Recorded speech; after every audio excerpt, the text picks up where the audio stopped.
वालेकुम to all of you. आप सबको मेरी तरफ से वर्ल्ड फार्मासिस्ट डे की बहुत बहुत मुबारकबाद। इस वक्त हम सिविल हॉस्पिटल में हैं। हम तमाम फार्मासिस्ट सिविल हॉस्पिटल के अंदर अपनी एडमिनिस्ट्रेशन के साथ ये वर्ल्ड फार्मासिस्ट डे की सेलिब्रेशन करने के लिए जमा हुए हैं।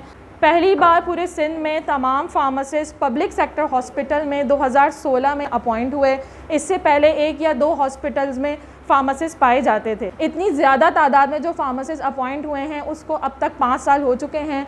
आज मैं आप लोगों के साथ हमारे फार्मासिस्ट का पॉइंट ऑफ व्यू शेयर करूंगी कि उनका ये एक्सपीरियंस 5 साल का पब्लिक सेक्टर हॉस्पिटल में काम करने का कैसा रहा और उनको किन किन चैलेंजेस का सामना है, और इसके अलावा उनकी कोई सजेशन कि हम अपने इस हेल्थ केयर सेटअप में क्या क्या इम्प्रूवमेंट ला सकते। वालेकुम जी, आप बताइए कि आप किस डिपार्टमेंट में काम करती हैं और आप क्या समझती हैं कि जब आप शुरू में आई थी तो तब डॉक्टर्स ने आपको कितना एक्सेप्ट किया और अब कितने डॉक्टर्स फार्मासिस्ट को एक्सेप्ट करते हैं, उनकी सजेशंस को एक्सेप्ट करते हैं और उनकी इंटरवेंशंस को मानते हुए आपका क्या रिलेशनशिप रहा है डॉक्टर्स के साथ इन्वॉल्व? जी वालेकुम अस्सलाम। मेरा नाम डॉक्टर इकरा रफ़ीक है और मैं मेडिकल वार्ड में क्लिनिकल फार्मासिस्ट के तौर पे अपनी सर्विसेज प्रोवाइड कर रही हूँ। हम लोग यहाँ पर अपने वार्ड में सारा जो भी मेडिसिन का इंडेंट होता है वो सारा चेक करना हमारा काम है। पूरा चेक एंड बैलेंस हम लोग रखते हैं और डॉक्टर्स के साथ हम लोग जो क्लिनिकल राउंड्स होते हैं उनमें हम लोग प्रॉपर अपना कंट्रीब्यूशन दे रहे होते हैं। जो भी मेडिसिन के रिलेटेड जो बातें होती हैं, हम लोग जब स्टार्टिंग में आए तो हम शायद इतना नहीं समझते थे कि डॉक्टर्स हमें इतना नहीं पहचानते थे, लेकिन हम लोग जैसे जैसे यहाँ पर यूज़ टू होते गए हैं तो माशाल्लाह से हमें एक अच्छा लेवल मिला है अब अपने वार्ड्स में। कभी जहाँ हमें लगता है कि डोज एडजस्ट करना है, रीनल इम्पेयरमेंट का पेशेंट है, या हमें लगता है कि कोई डोज कंपैटिबल नहीं है एक दूसरे से, कोई फूड एंड ड्रग इंटरेक्शन होता है, कोई डायबिटिक का पेशेंट है और हमें समझ आ रहा है कि हमें यहाँ पे इनकी ये चीज़ रोकनी है, तो वहाँ पर अल्हम्दुलिल्लाह हमें डॉक्टर सपोर्ट करते हैं और डॉक्टर्स हमसे गाइडेंस लेते हैं। अभी हमारे वार्ड में कोई मेडिसिन होती है तो डॉक्टर्स पीजीज मेरे पास खुद आती हैं और वो कहती हैं कि हमें बताएं इसका हम किस डाइल्यूशन बनाएं, कितना डोज देना चाहिए। तो ये मेरे ख्याल से मुझे काफ़ी डिफरेंस फील हुआ है।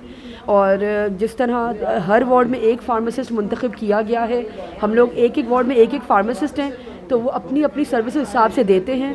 तो और डॉक्टर से हमें बहुत ही अच्छा रिस्पांस मिलता है अब कि हमें अल्हम्दुलिल्लाह वो एक छुट्टी करने भी नहीं देते ये लोग कि आप लोगों के बगैर हमारा राउंड समझ नहीं आता, आप लोग साथ हों। तो हम लोग सारा सुबह पहले मैं एक इंडिविजुअल राउंड करती हूँ वार्ड का, फिर हम सुपरवाइज़र साथ राउंड करते हैं, उनको बताते हैं कि हमें यहाँ लैकिंग्स लग रही हैं, आप लोग यहाँ इनको कोप अप कर सकते हैं। मज़ीद बस हमारी ये सजेशंस हैं कि जिस तरह हमारा ये सिलसिला चल रहा है, ये अगर इंशाल्लाह इसी स्पीड में ऐसे ही चलता रहा, इतनी एक्सेप्टेंस मिलती रही, तो फार्मासिस्ट का एक बहुत ही ब्राइट फ्यूचर और नए फार्मासिस्ट आएंगे और वो अपनी बहुत अच्छी सर्विसेज दे सकते हैं इस तरह। वालेकुम, आप बताएं आप किस डिपार्टमेंट में होती हैं सिविल हॉस्पिटल में और आप क्या सर्विसेज प्रोवाइड कर रही हैं और आपकी क्या सजेशन है यहाँ के सेटअप को इम्प्रूव करने के लिए? वालेकुम सलाम, मेरा नाम सादिया अकरम है। फार्मासिस्ट हूँ मैं और मेन स्टोर में आप काम कर रही हूँ। इनिशियली जो हम 2016 में सिविल हॉस्पिटल में अपॉइंट हुए थे सिंध गवर्नमेंट के प्रोटोकॉल के थ्रू, और जब हम सिविल हॉस्पिटल में आए थे उस वक्त यहाँ पे मेडिकेशन मैनेजमेंट का कोई कॉन्सेप्ट नहीं था, जो कि ग्रेजुअली इम्प्रूव हुआ विद द टाइम, लेकिन अभी भी उसमें कुछ लैकिंग्स हैं क्योंकि हमारे पास नंबर ऑफ़ फार्मासिस्ट की डेफिशिएंसी है। इसके अलावा जो है हमारे पास डिफरेंट कमेटीज़ की डेफिशिएंसी है कि हम इम्प्रूवमेंट लेवल की तरफ अगर लेके जाएं तो पेशेंट की मेडिकेशन इम्प्रूवमेंट के लिए ब्रांड्स की इम्प्रूवमेंट ज़रूरी होती है, जो अच्छी दवा अच्छी इम्प्रूवमेंट लाती है, जिसके लिए हमारी मल्टीपल टाइम सजेशंस अपने हायर ऑफिशियल्स को गई हैं कि हर हॉस्पिटल के अंदर फार्मेसी एंड थेरेप्यूटिक कमेटी होनी चाहिए, चाहे वो सेंट्रली प्रोक्योर्ड ड्रग हों या इंटरनली प्रोक्योर्ड ड्रग हों। उसके अंदर फार्मासिस्ट, डॉक्टर्स और रिलेटेड पर्सनल जो है डिसीजन लें for a good brand, for a good drug, ताकि पेशेंट की इम्प्रूवमेंट आए। इसके अलावा जो है मेन स्टोर में काम कर रही हूँ, जहाँ पर पहले ख़वातीन का कोई वो नहीं था या फार्मासिस्ट नहीं हुआ करते थे। अब फार्मासिस्ट के आने से ये इम्प्रूवमेंट हुई है कि यहाँ से डोजिंग प्रॉपर्ली होने लगी है, मेडिकेशन प्रॉपर जाने लगी है, जो कि दवा कम मिलती थी या नहीं मिलती थी उसमें इम्प्रूवमेंट आने लगी है।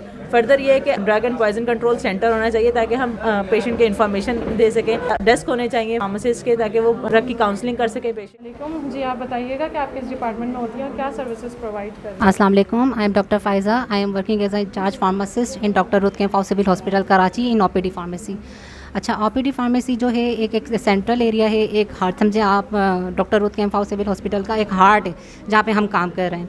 यहाँ पे डेली जो है 3000 to 5000 patients per day report होते हैं, जहाँ पे हम फ्री ऑफ कॉस्ट पेशेंट्स को मेडिसिन प्रोवाइड कर रहे हैं, जैसे पब्लिक सेक्टर हॉस्पिटल। और यहाँ पे हमारे पास डिफरेंट डोजेज फॉर्म आती हैं, जिसमें टैबलेट्स हैं, इंजेक्टेबल्स भी हैं, इसमें इनहेलर्स भी हैं जो मेडिकल डिवाइसेस के तौर पे यूज़ होते हैं। इसके अलावा हमारे पास जो है वो कुछ सर्जिकल आइटम्स भी होते हैं, जिसमें हम पेशेंट्स को फ्री ऑफ कॉस्ट प्रोवाइड कर रहे होते हैं। फर्स्ट ऑफ ऑल तो जब हमने स्टार्ट किया था, जब ये 5 ईयर्स पहले 2016 में जब हमने ज्वाइन किया था, तो थोड़ा सा हमारे लिए मुश्किल था इस सेटअप को समझने के लिए, लेकिन नाउ अल्हम्दुलिल्लाह we are doing better now. कुछ चैलेंजेस हैं लेकिन इंशाल्लाह टाइमली वो भी सॉल्व हो जाएंगे। Right now we are 2 pharmacist are working in OPD pharmacy. Challenges ये हैं कि जाहिर है ह्यूज क्राउड होता है, 3000 to 5000 patients per day report हो रहे हैं, वो उनकी स्लिप्स बनती हैं, वो लाइंस में लगते हैं, ठीक है, काउंसलिंग, डिस्पेंसिंग, ये सब हैं, लेकिन प्रॉपर चल रहा है अल्हम्दुलिल्लाह। हम जितनी कोशिश करते हैं इसकी इन्वेंट्री मेंटेन करना, जो इंटरनल हम पहले इतनी पेशेंट्स का जो स्टॉक मेंटेन करते हैं, ये हमारे लिए चैलेंजिंग है, लेकिन अल्हम्दुलिल्लाह we are doing so. Tablets, indents करना, लिक्विड करना, मतलब सारी चीज़ें इन पेशेंट्स के लिए पहले से स्टॉक मेंटेन करके रखना। एट द एंड हमें इसका बैलेंस इंपॉर्टेंट है, जो कि हम कर रहे हैं।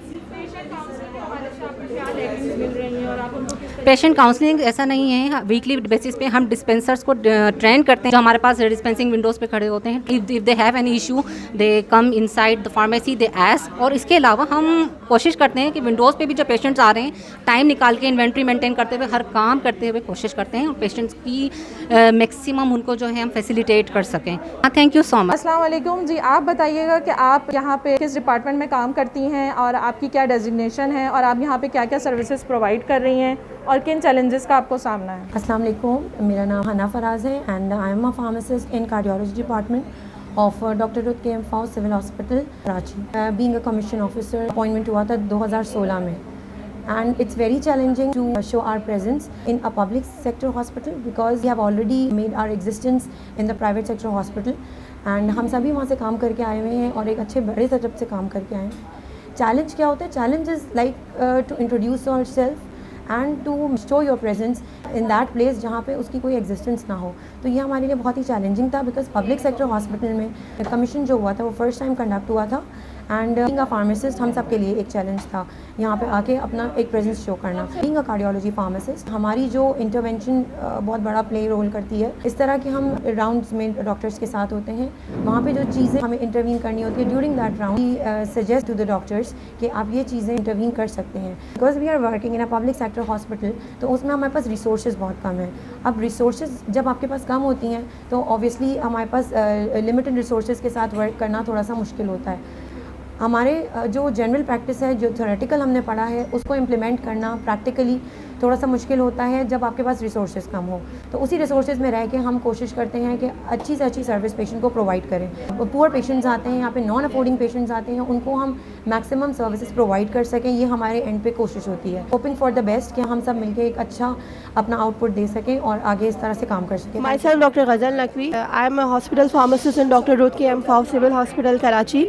Basically, I am looking after 2 wards, medical 4 and psychiatry. We are 38 in number in civil hospital, and few of the pharmacists are looking after more than 1 ward, and even we have colleagues who are looking after 3 wards. Many of our colleagues are providing services in Expo Center in COVID emergencies. Many of our colleagues are providing the same COVID emergencies services in Ruth K. M. Fav Hospital here as well.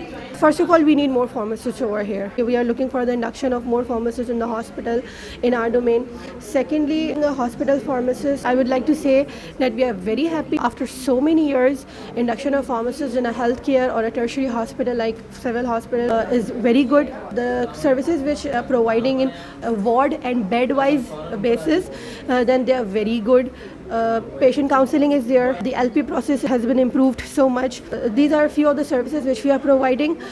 But I would like to say one thing, that we are overburdened and we are looking for more induction of pharmacists. वालेकुम, आप अपना introduction दें और बताएं आप किस department में काम करते हैं और वहाँ आप क्या सर्विसेज दे रहे हैं और क्या चैलेंजेस का आपको सामना है वहाँ पे? राइट नाउ मैं बंद सेंटर में हूँ और वहाँ पर बेसिकली इश्यूज़ तो ये है कि वहाँ पर दो हैं, एक NGOs जो प्राइवेट हैं और एक हमारा सिविल। जो मेडिसिन सिविल हमें प्रोवाइड करा होता है वो हम पेशेंट्स को दे रहे होते हैं, अदरवाइज़ जो मेडिसिन सिविल में अवेलेबल नहीं होती वो हमें NGO जो है वो प्रोवाइड करता है। तो उसमें होता ये है कि नॉर्मली थोड़ा सा टाइम लग जाता है क्योंकि एक रिक्वेस्ट फॉर्म फिल करना पड़ा होता है, फिर वो हमें डिमांड करनी पड़ती है, देन वो हम मंगवाते हैं। इसमें ये छोटे से चैलेंजेस हैं कि अगर ऐसा हो सके कि हमारे पास मेडिसिन कम्प्लीटली सिविल हमें दे तो हम प्रॉपर्ली उसको मैनेज करें और पेशेंट्स को मेडिसिन की जो ज़रूरत हो वो हम ऑन टाइम दे सकें। अदरवाइज़ थोड़ा सा लेट फेयर हो जाता है लेकिन हम पेशेंट्स को मेडिसिन दे रहे होते हैं। मैनेज करना पड़ता है NGO और गवर्नमेंट दोनों को। सजेशन ये कि हमारी जो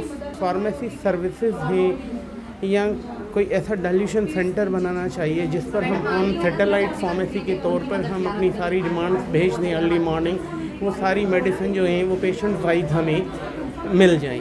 हमें डिफरेंट चीज़ों के लिए अलग अलग डिमांड्स करनी पड़ती हैं। इसमें ये कि हमारा टाइम काफ़ी कंज्यूम हो जाता है पेशेंट्स को मेडिसिन दिलवाने में। इससे होगा ये कि अगर हमारी प्रॉपर डाइल्यूशन लैब हो जाए और हम अब एक साथ अपना इंडेंट भेज दें और एक ही पेशेंट की एक साथ कंप्लीट मेडिसिन हमें रिसीव हो और वो हम स्टाफ के हैंड ओवर कर दें जो यूज़ नहीं हो उनके।